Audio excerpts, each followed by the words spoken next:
Thom Hartmann here on the news. You need to know this. Last night, the House of Representatives voted 332 to 94 to approve the Murray-Ryan budget deal.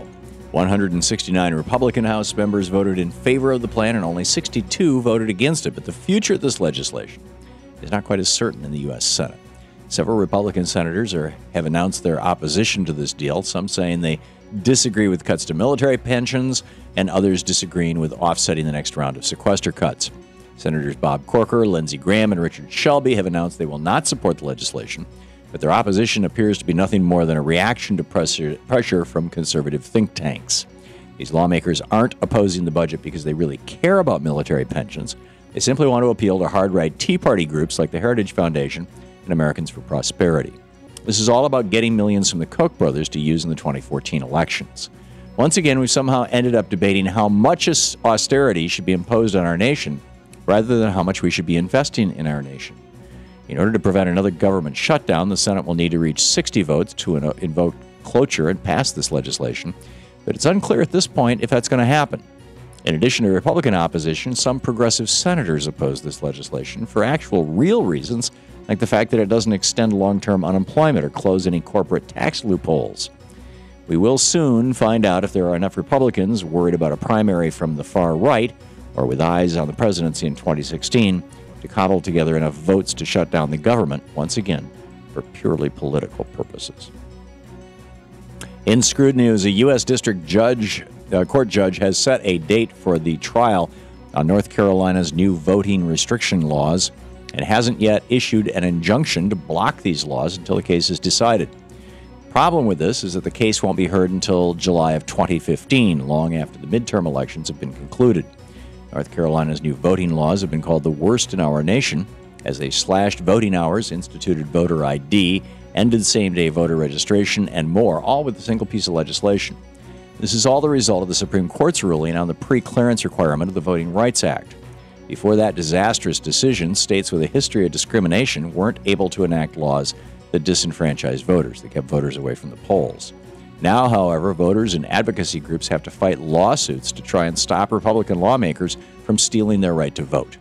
And a lot of these lawsuits won't even be heard, let alone decided, until after important elections have already happened.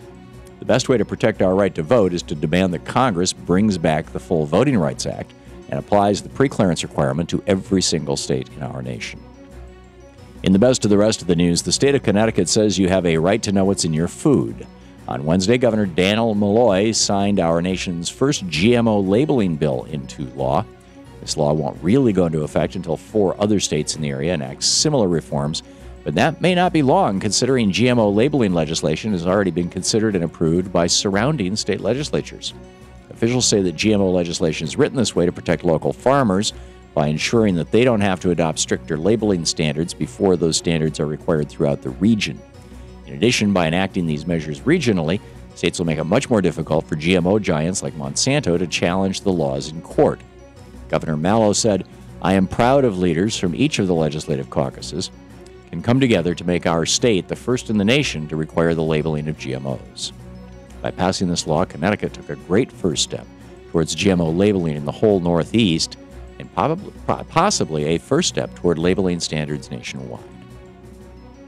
According to radcast.org, radiation levels are still fairly steady today, but there are dense waves of radiation throughout our nation. Near the East Coast, Philadelphia is reporting levels of 43 counts per minute with spikes to 72, and Fredericksburg, Virginia is sitting at 37 with peaks of 58 counts a minute.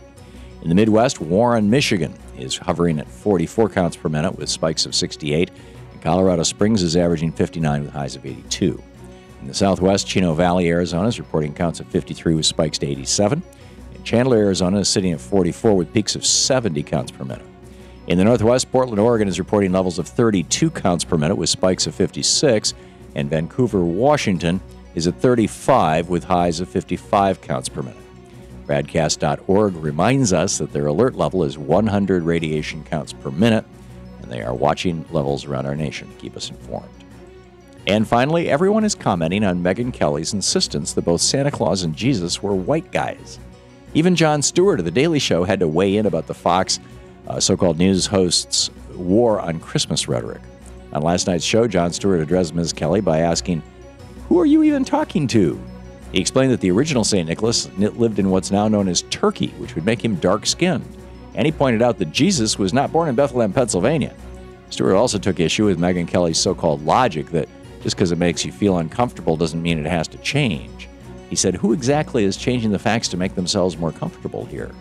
Apparently facts have a liberal bias, whether you're talking about welfare, healthcare, the economy, or even Santa Claus. And that's the way it is today, Friday, December 13th, 2013. I'm Thom Hartmann on the news.